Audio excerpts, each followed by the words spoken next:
right. Even in Vegas. He is even in Vegas, Sin City, you know what I'm saying? Well, that's where they need a lot of grace, you know what I mean? That's where he's going to show up. All right, so I brought my wrong Bible as well. So I'm going to be like you guys and going off of this because, you know, I just did not have it together. But I did bring this and yummy dessert. You brought so the wrong Bible? I did. Why is it the wrong Bible? I need the Passion. Yeah. So we'll read it from here.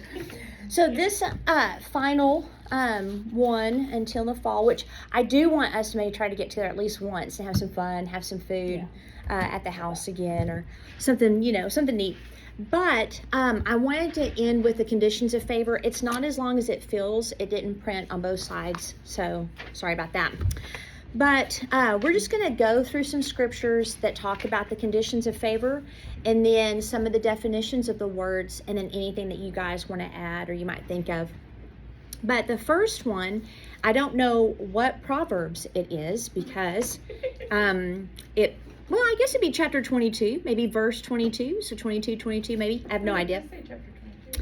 It says, a beautiful reputation is more to be desired than great riches, and to be esteemed by others is more honorable than to own immense investments.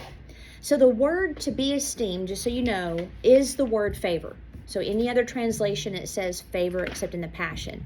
And I like that, to be esteemed. You know, because that is an aspect of favor where you are esteemed above others. And so this is, to me, a stunning statement because of who it came from. It came from, you know, Solomon, who was the richest person on the earth at the time. And it kind of makes you wonder if maybe he still is considered, you know, the richest person. I don't know. They had so much wealth that silver was stacked in the streets because they didn't need it. Like, that's how much wealth the country had during his reign. The King James says, loving favor rather than silver and gold is important. So we are actually to love favor. I think it's one of those things that the Lord is pleased when we pursue. And, you know, it's like, for years I'd say I'm his favorite little sheep. And everybody's, no, I am. It's like, no, you're not. You know, it's kind of like, it's like that. I think that kind of banter pleases him because we're all his favorite little sheep. But like we've talked about, favor allows us access into areas we will not have otherwise. Absolutely. You know, so that's important. Now, he also, I believe the reason he wrote this is he knew that wealth is a byproduct of God's favor. So that's one of the signs, actually. Now, wealth is kingdom ran, meaning there are laws. 2 Corinthians, I believe, chapter 9, the working believer offering is one of those laws. Stewardship, you know, the Lord says if you can't manage your, you know, the small things, I'm not going to give you true spiritual riches. So we have to pass the money test. I mean, I remember learning as a baby that washing my windows and keeping the paint updated on my trim so the wood doesn't rot and keeping my house clean and my car clean and doing regular maintenance was a part of my stewardship.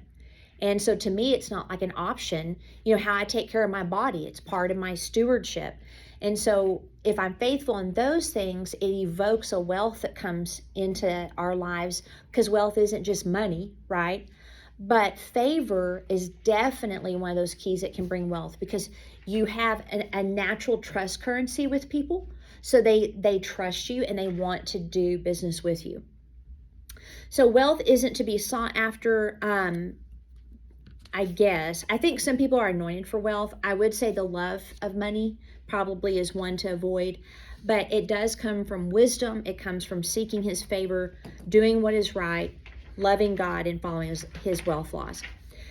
All right, the next one is in chapter 3. So I guess I do have the chapters here.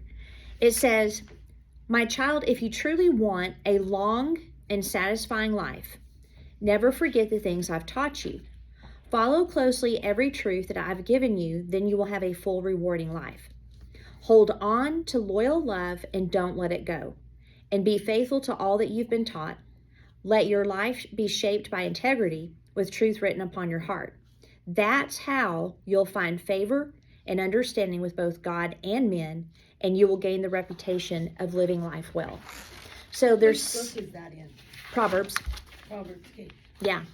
Most of these are from Proverbs. Now, this is one of my favorite passages, and there's also conditions in here that, like several of them, okay?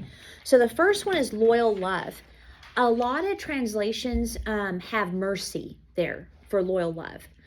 I like loyal love because to me, God's love is loyal. Like if you look at the fact that he said, don't eat from this tree, and they ate from the tree, his love is so loyal that he did not take back the authority. You know what I mean? He didn't bypass his own boundaries. He didn't bypass his own word. So instead, he chose to become a man, which is shocking to me. That's absolutely shocking. And so he forever changed, his being to become one of us. That's loyal love.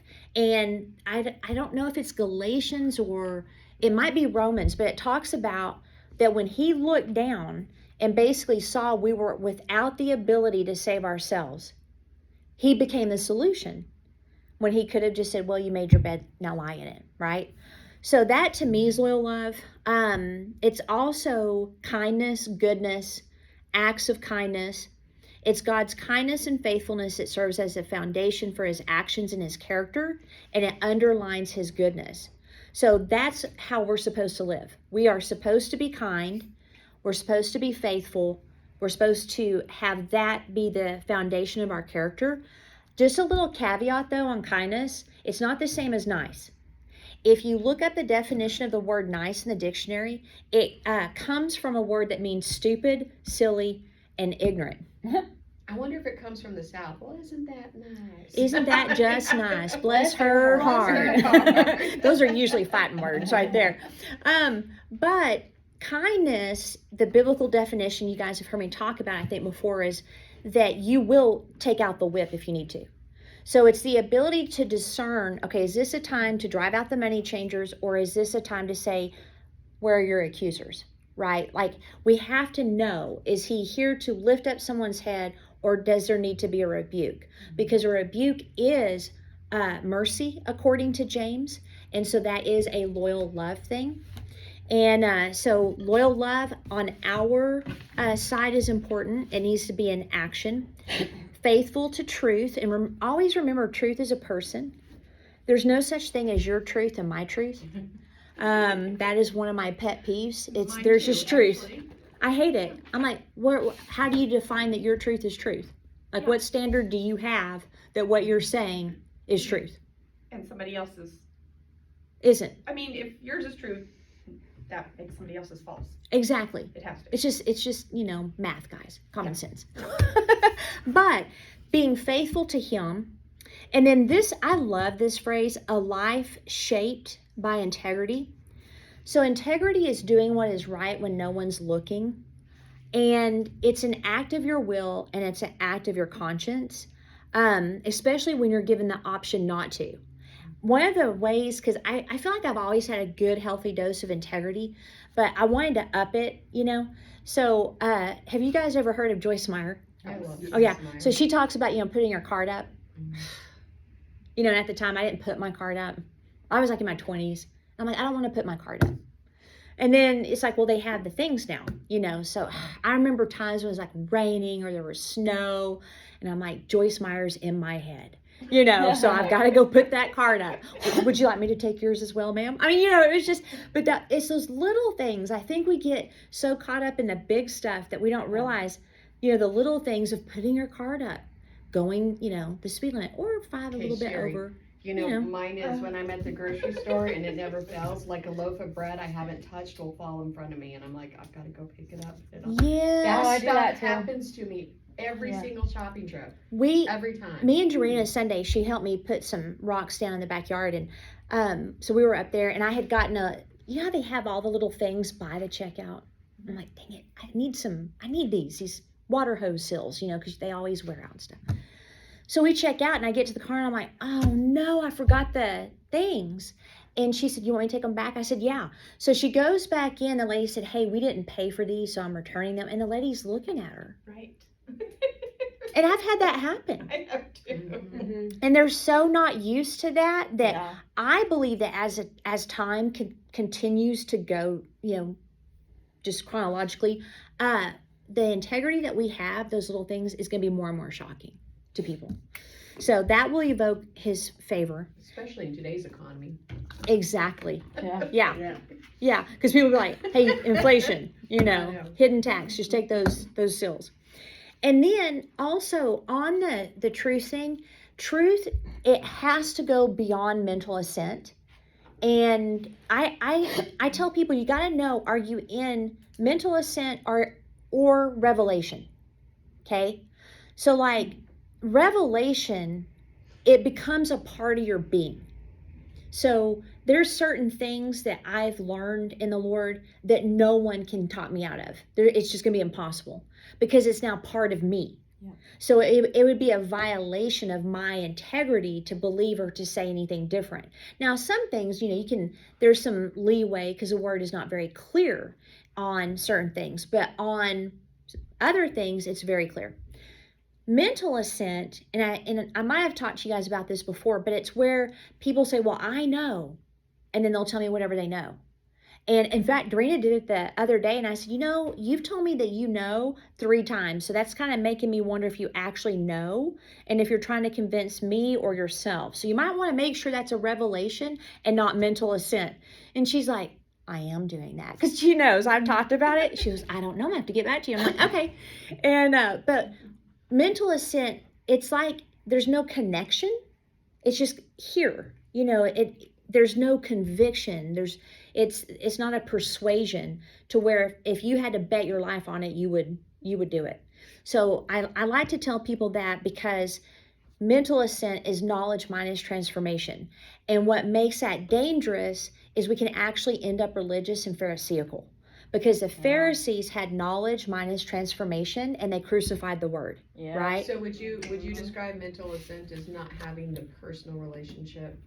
I think a lot of people can have a personal relationship with Jesus and still have mental assent. I think a lot of times the mental assent is communicated.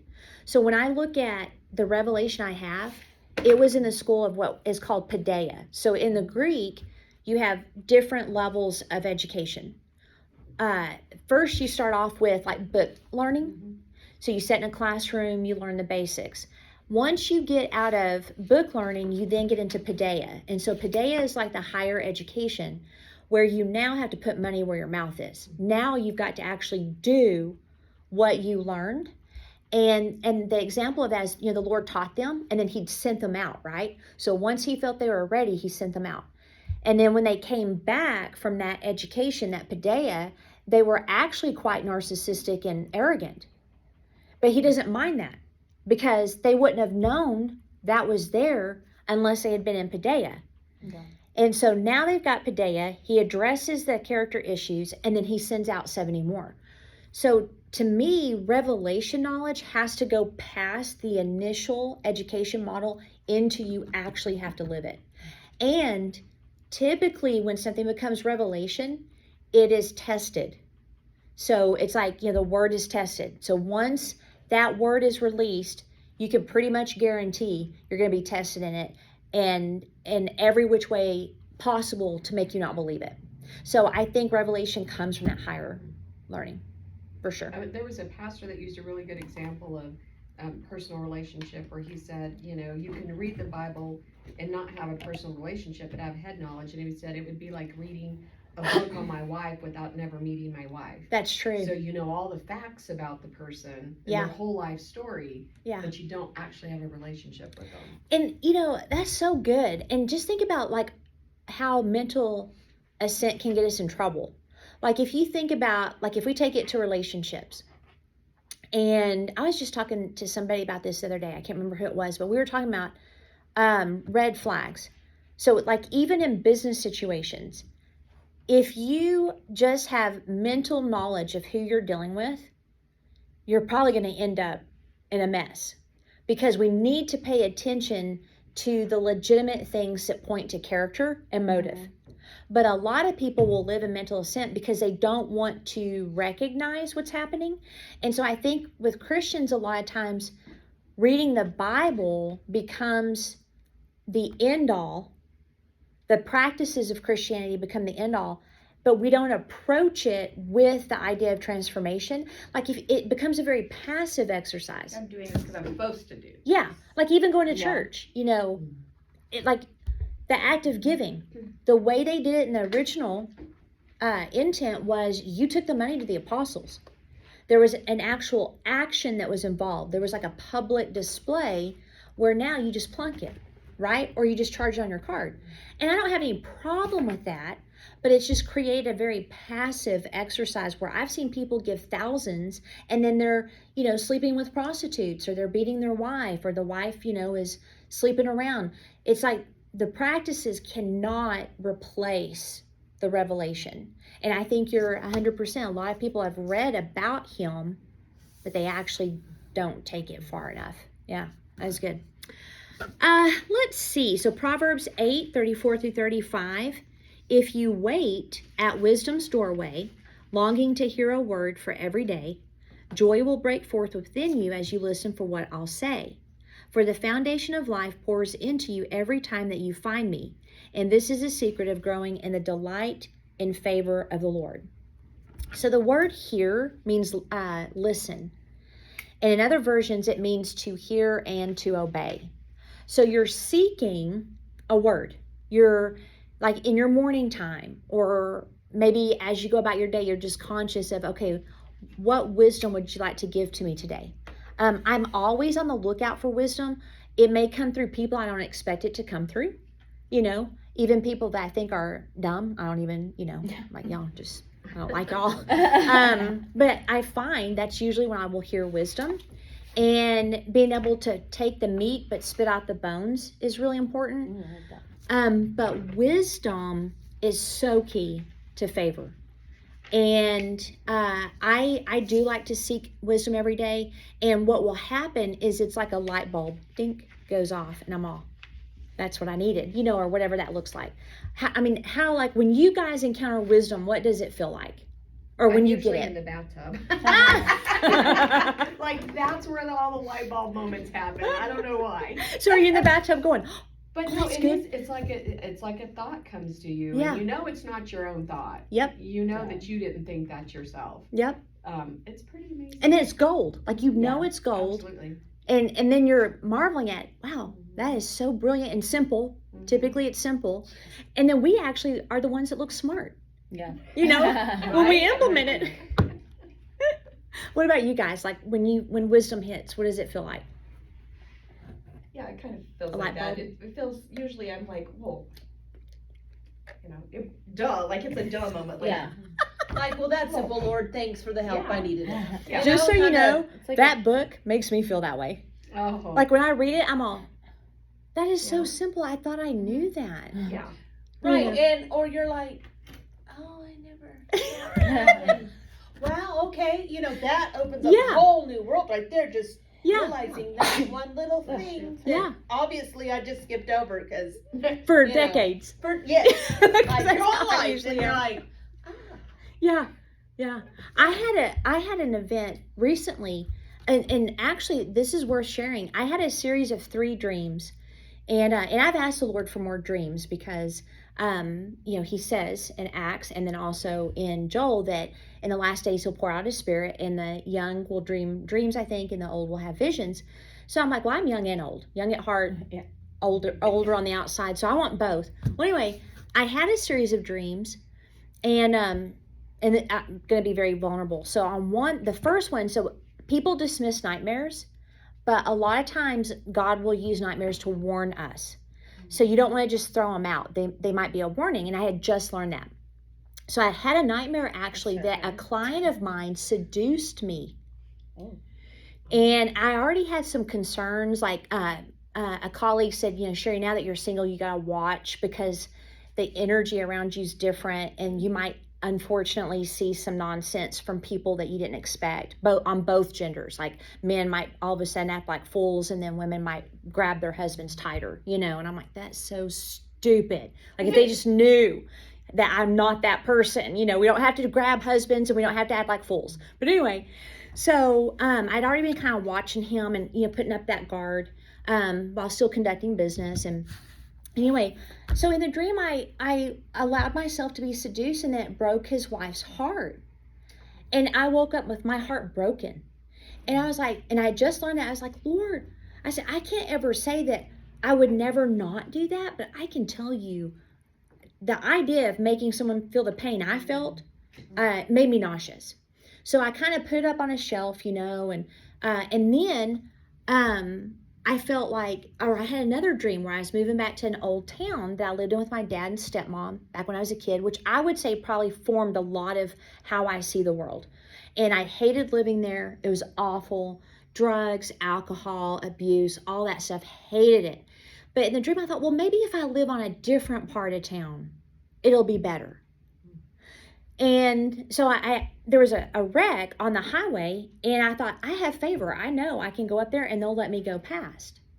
And sure enough, they did. And when I was telling my son the dreams, he said, wow, isn't it interesting that favor got you where you didn't want to go? Because when I got there, I was like, I don't want to be here anymore. I want to go back to Clovis. And then my daughter-in-law, the third dream was she had a dream I went back to my ex. And so my son said, I ain't happening. I know my mom. and so when I was telling him the dreams, he's like, Mom, and he tells me, I was like, okay, well, the brain always goes back to what it knows. So I know to be alert, you know? Yeah. Well, when I was asking the Lord, I was like, wow, it's your favor. Because Kent said, Mom, maybe that was a time where you started attracting the unfaithful. And every boyfriend of mine was unfaithful. Wow. So favor got me to where I didn't want to go in the dreams, right? And so it started with that first nightmare, and then it just went on. And so I realized, okay, I don't want to go back and visit that, but that's where favor's taking me. So a lot of times we may not recognize favor because it feels like paideia, or it feels like we have to dig around. And one thing I realized is I was trying to fix what broke there. And so I pulled it in. And so that's an aspect that we don't think about, you know. So favor to me is the goodness of God on display, where he'll even go into the places of pain. He'll go into the places where if you don't correct the thinking, you're going to find yourself right back in what you were in before. Does that make sense? Yeah. Isn't that crazy? That's really crazy. I don't even know how I got on that. But anyway. No, it's very interesting. Oh, wisdom. I still don't know how I got on that. Yeah. Anyway, moving on. Dreams, wisdom, yeah. I don't know. Okay. Obviously, God wanted to talk about it. Right. So here's the condition of favor. It's longing to hear it and then obey it. So the word wait means to watch or to guard. It means to keep close watch on something or someone. It's an intent and attitude of being vigilant, of keeping your attention fixed on him, excited to hear his wisdom. So this is the secret. So we need to live our lives where we are looking for wisdom. We're not just allowing it to come to us. Now, the other one is seeking God. That's a way to get wisdom in Proverbs 11:27. Living your life seeking what is good for others brings untold favor. That's a key. Because untold means it's such ridiculous favor, it can't be described. Okay? So if you want that level of favor, because there are levels, you have to seek what is good for others. Okay? Those who wish for evil for others will find it coming back on them. Now, in other translations, it says, he who earnestly seeks good. And I think that both can apply, but notice it's very intentional. It's an activity. So if you look at the word seek in the original language, it means to investigate. It means to crave. It means that you're searching it out, like with a light, trying to find it, okay? So I'm always on the lookout. This is one of the practices that I have, where if I hear that someone needs something, and I've got it within my ability to meet that need, whether it's encouragement or money or whatever, a job. A lot of times people be like, do you know anybody that, is hiring? No, but I'll keep my ear out. Okay.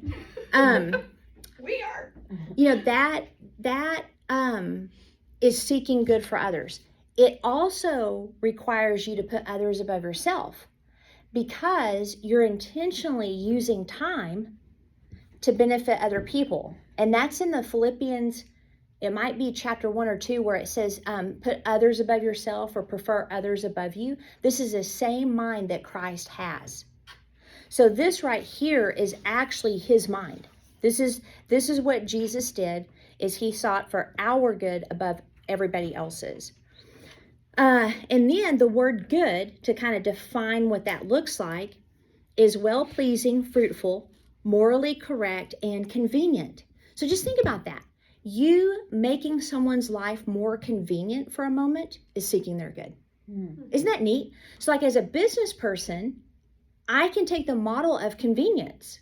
How can I make my products and services the most convenient for my clients? And that's... I have been on a tear about that this morning. Like, I don't want to work with businesses that waste my time anymore.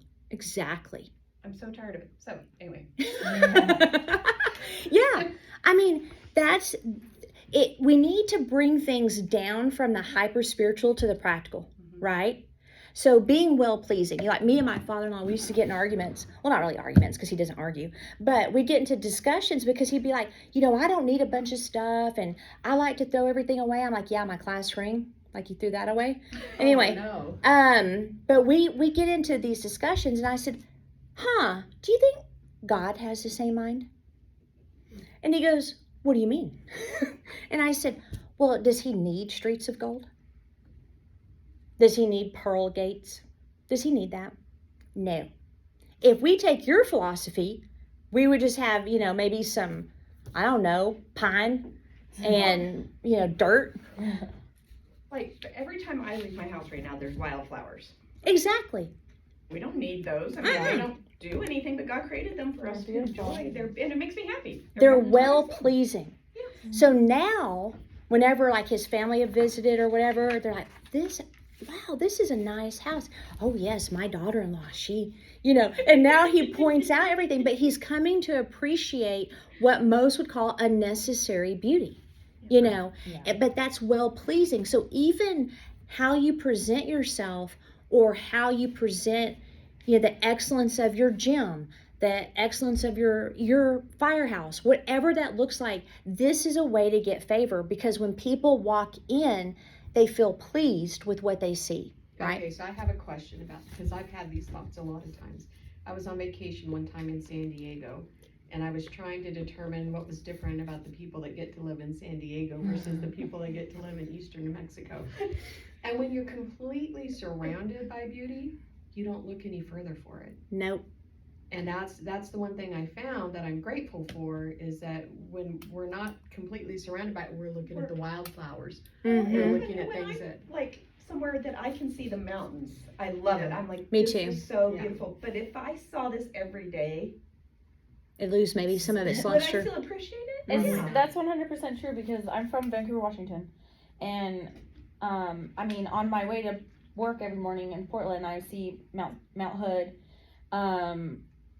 I surrounded by mountains, and I always call them pointing trees, but you know, evergreens, and it's just like I would always be like, oh, it's so beautiful, but I was never like, oh, I just love living here. We'd go hiking up Mount St. Helens, which is like, I mean, it's a volcano, but I remember when that went off in the 80s. Yeah. I was not alive for that, but you know, we did learn a lot about it in school and stuff. And it was just so beautiful. So then I moved to Oklahoma, where it's not as beautiful. and at first, so politically it was a lot better because we moved in the middle of COVID. COVID. Yeah. Yeah. But I moved there, so I was just so happy to like be able to go to the store and stuff. Yeah. Right. And so, like a year and a half in, I was just like, there's nothing They're here. having 3.0 on the Richter scale for It was like so bad. And so, I mean, the sunsets are beautiful, but like other than that, and tornadoes. then I moved here, and I was feeling the same. I'm like, I just moved to another flat place. I'm like, oh my gosh. But it's so true because like I grew up my whole life living in Washington, Oregon, and I honestly, I would sometimes be like, wow, it's so pretty, but never like, just like, because if I were to see big, beautiful mountains right now, we drove to Roswell and I saw hills, and I was like, That's funny.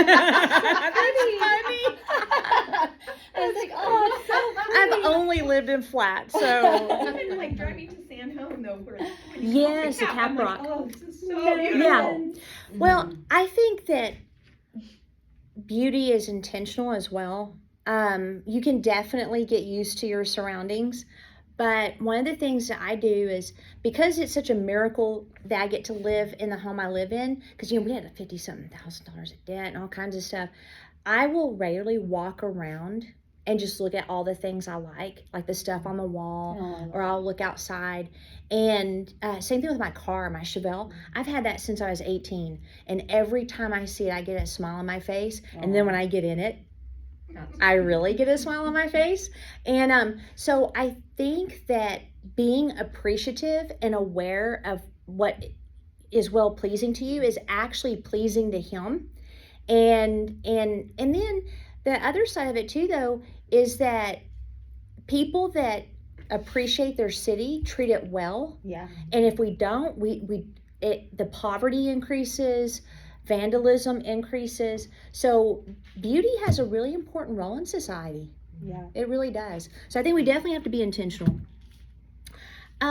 Let's see. Okay, so the next one is chapter 12. It says, if your heart is right, favor flows from the Lord, but a devious heart invites his condemnation. So this one, I lost it too. oh, I'm sorry. It's What's at the top of the page? yeah, right, about right here. Oh, okay. Wait. Yeah. Am I on the right page? It's after yeah. 27. Yeah. Oh, right here. Yeah. So it's similar to the previous verse in that your heart attitude and your motivation are important. So that is a condition for favor. And then good sense, believe it or not. So this one's out of the English Standard of Proverbs 13:15. Good sense wins favor, but the way of the treacherous is their ruin. So good sense means intelligence. That is more than just mere book knowledge or learning about a particular subject. It has a greater significance and means insight or understanding. This insight is a gift from God, and God holds the freedom to give it or take it away whenever he chooses. So if you are intelligent because he's giving you that ability, Daniel and his friends had it. They were able to learn Babylonian culture and language because they had an unusual aptitude, which is what this is referring to as well. But I think it's funny that the Lord can take it away. So I'm like, okay, so does that mean like one day you can be at an IQ of 120 and then the next you're like at 100? Like what? What are you talking about? But another aspect of good sense is patience. Oh. It hits everybody a little bit hard, okay? Big light We don't over have our head. that. That's funny. That's hard for me too. But it also causes others to praise you. You know, like I'm just going to be frank. There's just nothing worse than trying to work with someone that's dumber than a sack full of hammers. You know what I mean? It's like you cannot. Yes, you cannot get anywhere. They don't understand. And sometimes I get impatient. If you want to see me get impatient, it's when someone asks a stupid question. Oh, yeah. Oh, I'm quiet I've from been now dealing on. with that. You just wrote Bible study for me. I'm gonna pick on Dorina. So she asked me, so when we were and I should have recognized that she was nervous. I should have given her a little bit more grace, but she was leaving and she goes, so are you gonna be there with me tomorrow for the Facebook Live? And I'm like, no, I'm gonna put you on there and then I'm gonna walk off. Like, what do you mean am I gonna be there? Are you gonna drive your car home? Or are you gonna walk? Like, why are you asking me this? And she's like, whatever. So she leaves. But you guys know each other well enough. We at do. this point. Yeah, I wouldn't do that to other people. Give me a look at me. So then she comes back and so she's like, I'm nervous. I'm like, why? Are you going to die? She goes, no. Because this is why I asked myself, are you dying, Sherri? No. So I asked her all the questions I asked myself. She's like, okay. But you could tell she's nervous, So anyway, we get done and she goes, thank you for staying with me. And I'm like, again, what did you think I was I said, gonna leave? you literally thought I was going to put you on here and just leave? She goes, yeah, I thought you were going to walk and maybe sit on the couch or something So while I missed did that. this. Did she give her testimony? Yeah, on my Facebook page. Okay, then I gotta go Yeah. watch it because I didn't see it. But she literally thought I was going to. So what I thought was a dumb question For her, like, it was real. Yeah, she meant, are you going to go Yeah, 10 feet away from me? yeah, like do something else and just make her, you know. I was like, no, I wouldn't do that to you. That'd be terrible. You probably need to learn, you know, a little bit more about me there. I don't know. I mean, forget the whole question on whether you're going to drive and you're likely stuff. to do bunny ears behind her, but you're not likely to walk off. Yeah, exactly. All right, and then Proverbs 14:35, a wise and faithful servant receives promotion from the king, but the one who acts disgracefully gets to taste the anger of the king.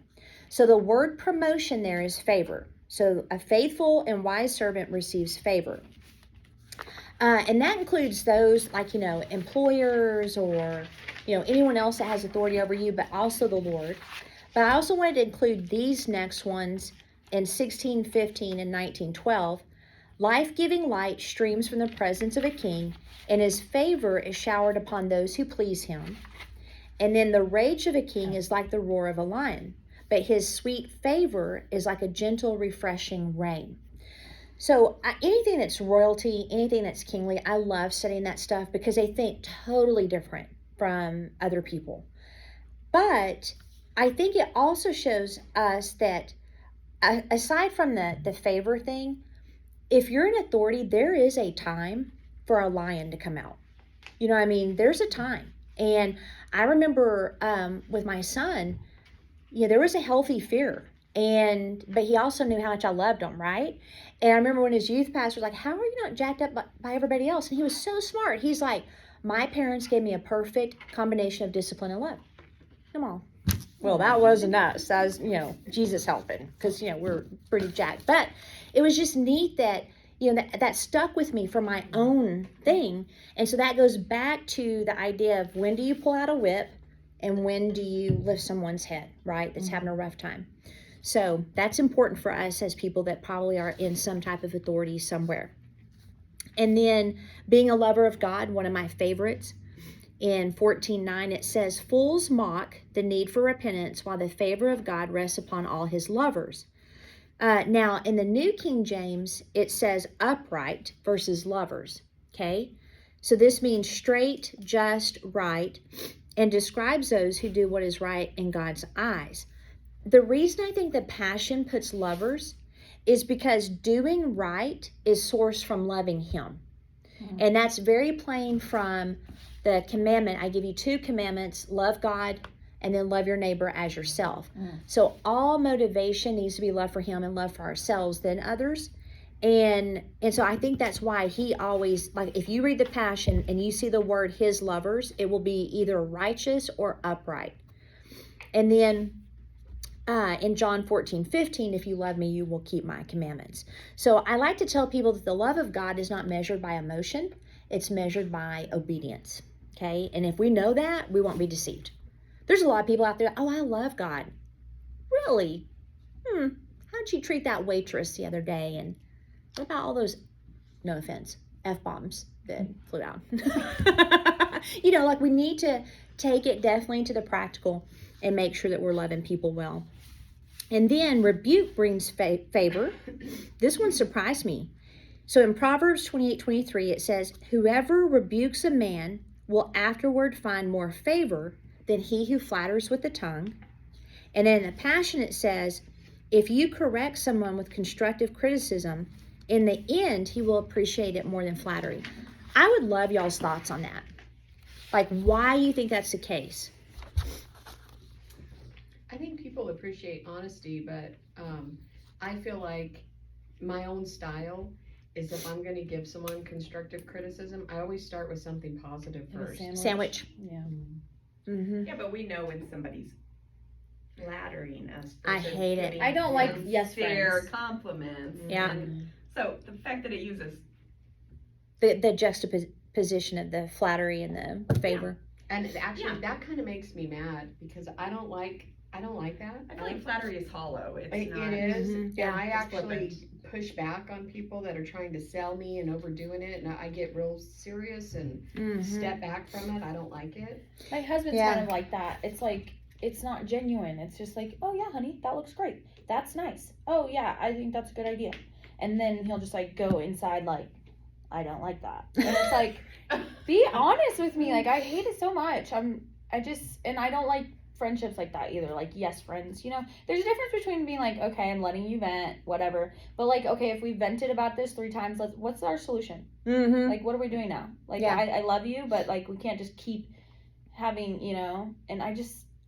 And I think that flattery, like my father-in-law, you could be wearing a potato sack and ask him how it looks, be like, beautiful. Beautiful. Because that's just how he But when is. he looks at you, he sees He hates conflict. you. Well, and you are beautiful to him. I You know, you but it's anybody. Y'all could show up in potato sacks. But Sherri, someone thinking that they constantly have to give you constructive criticism gets annoying too, because Yeah. I have a friend that was doing that, and I looked at Yeah. him one day and he's like, well, you know, if we can't be honest with one another, I'm Yeah. like, no, I get it. And as soon as I got my vehicle, I'm like, he's just jealous. I don't need to go around correcting somebody all the time. I think it means you pick out a Pick and meaningful choose, instance. pick and choose. Yeah, I think sometimes Do it. you need to be honest. Yeah. And I'd rather you be honest and, I mean, cause you can give without being a jerk. You can Yeah. give it Yeah. nicely and, Right. yeah, and honestly just care and want to help the other person. Yeah. And I'd rather somebody But there is do the that other than- side of it. Like, But you so were my saying. dad, my biological dad, I would call him critical. In his mind, he sees an area that needs a solution, so he's trying to offer a solution. Hey, you know, I think if you did this, it would work out better for you. But it's all the time, so I don't it's like really that. annoying. Yeah. And I actually told him one time, I'm like, look, I appreciate what you're trying to do, but can you say something positive first before you go there every single time? Yeah. But in his mind, he's trying to be helpful. Yeah. You know, Yeah. he don't see it as being critical. So I think it's just, we all have different personalities and the way we accept. And I think, you know, like with your deal, it needs to be straightforward for D's. We don't do very good with nuance. And C's and S's have a rough time saying what they want or really feel because they don't want the conflict. So then they go internal. But, you know, flattery has that motive of something to gain. Right. And I don't know, Tina, if you Well, know I like this, that. but when Tina showed up for the interview, she complimented my podcast. And I had been listening. right, so I'm a D, and so I'm immediately suspicious. So I said, "Which one?" And you're like, "Well, the self change one." And I was I like, had been "Oh, listening okay." to a bunch of them. But I didn't know her. her, and so I'm like, "Why is she complimenting me?" You know, it's so Because I felt like funny. I had just met a movie star. I'm like, oh my gosh, I've been listening to these podcasts. But once she sat down, I realized she's legit. And so be careful, because sometimes if you're naturally suspicious, which D's are, if someone does give you a compliment, you can think that they're being sneaky and they're not. So you want to I'm be like careful. Yeah. I can be like Yeah. that. And then I think on the constructive criticism, I would say to that it does depend on the level of relationship. Yeah. You know? I Well, mean, and this is Yeah, I probably wouldn't just criticize somebody that I didn't know very well. yeah. rebuke to me is a rebuke is what I would do to somebody who did an action in front of me that was inappropriate. Yeah. Constructive criticism I probably would not give to somebody unless they ask me. Yeah. Or, you know, what do you think, or could you help me with this? Now that's a good Yeah, I- point. yeah, What do y'all I- think? That's it. Yeah. Approach. Right, like I have this situation and I There was is that. thinking this, but I don't know Yes. if it's the right way to deal with this. How would you deal with this? I ask my friends often too, like, can I tell you something? You know, because it's like when they've brought the same situation. This is a reoccurring thing. They've brought this because I'm very like open book, vulnerable. So I attract that a lot, where people want to come and tell me things, which is fine. I love it. But if it's like the same thing over and over again, and I'm like, I've given them like, that's crazy. That sucks. I don't, I'm like, okay, can I tell you something? Do you think maybe you're putting yourself in that situation? So I do like try to ease into it, but I can kind of feel when people aren't receptive, and I'll just be like, yeah, I'm really sorry. I just think that you need to pray about that. I think it's different when you're in a position of authority, because if you've got people working under you, like staff, sometimes you have to say, maybe they write something and they're going to send it out, and you say, now wait a minute, if you send it out reading like this, But this that- is how it's going to be received. Yeah. And To so, me, that's different than a rebuke. oh no, Oh, yeah. constructive criticism. Like a rebuke would be if Yeah. they wrote Yeah, but something they may hot-headed not- and sent it, Oh, and then yeah. you went, Yeah. But I mean, that's not acceptable. I Yeah. wouldn't wait for them to ask me for the constructive. No, I would but correct them they're- and say, you're Yeah. reading it for. yeah, for but them not to get just your going approval. up to people randomly Yeah. and be Yeah. like, hey. I think, don't know, though, like, that's semantics. I but to have, me, like, it's a different thing. two really close friends. One happens to be my sister, and one is a friend that, gosh, 20-something years. And we have enough of a trust and relationship where if she sees something, she'll actually bring it up, and I'll do the same. We are really careful how we start off, you know, we will sandwich, you know, but like, it'll be like, hey, you know, the last few times you've called, I see a pattern. And, you know, oh, and then we'll have that conversation. So I don't know, sometimes if I'm really close to someone, I don't wait for them to bring it up. No, that would be, I mean, I would be that way with my sister. Yeah. Like, I'm fixing to probably have one of those conversations with Yeah. I do Yeah. think that rebuke, if you want the Greek definition, Yeah. when the Lord rebuked his disciples, Uh-huh. the English equivalent is he chewed them up one side and down the other. Yeah, no, I think It of was being like a if pretty I say to one powerful- of my kids, don't do that. That's Yep. unacceptable. I don't ever want to see you do that. Versus when I say constructive criticism, I'm like, you know, here, if I were you, here's the way I would try to. Yeah. So, you know, so the I way think they're both different The too. way I see rebuke, and I don't know if I shared this with you guys, but in one of my business management classes, like in my 20s, we did an experiment. Is it 12? Oh, 1. Oh. There was We started at 12. the professor, he told us, he said, I want to teach you guys, this was business management, he said about positive and negative reinforcement. Okay. And he took 3 students and he sent them outside and he said, here's what we're going to do. We're going to take an inanimate object in the class, and when the first one comes in, what I want you to do is, they're going to guess what it is, but when they're walking in the right direction, you clap and say yay. And when they go in the wrong direction, you stay quiet, and then we're going to time them. So we did it with the first one, you know, it took a couple minutes, and it was a hat on a guy's head, and every time he'd go in the right direction, we're like, yay. And he said, now with the second one, when he goes in the wrong direction, you're gonna boo. He said, but when he goes in the right direction, you say nothing. So same thing, took about the same amount of time. So for the third one, he said, clap when they go the right way, boo when they go the wrong way. The person found it half the time. Now, I went and shared that story with a pastor that teaches at a Bible college in Missouri last year, because he was teaching a class on preaching, and he has used that in his class every single time to talk about biblically why you have positive and negative reinforcement. Yeah. You know, why the Lord corrects us, but why the Lord also encourages us. Yeah.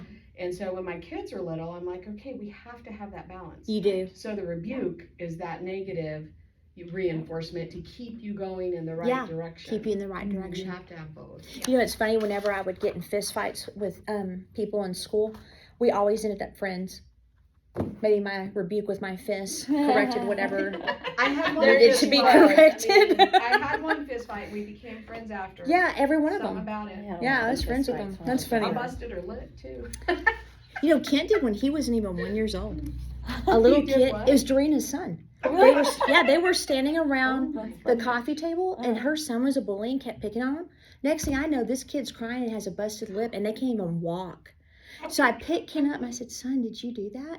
And his little lip goes out, and I said, good job. I saw he was picking on you, but shh. And so anyway, Oh my I go God. over there, I say, hey, Doreen, I think Kent hit Nathan. And she's like, oh, no, he's too sweet. I'm like, okay. Because I know he did. He said, you're not going to believe me, you know. But yeah, I can't put him in his, he punched him in the face and gave, not even one. Little bitty fat arms. I don't even know how he did it. So rebuke here means to argue, to convince, to convict, to judge, to reprove.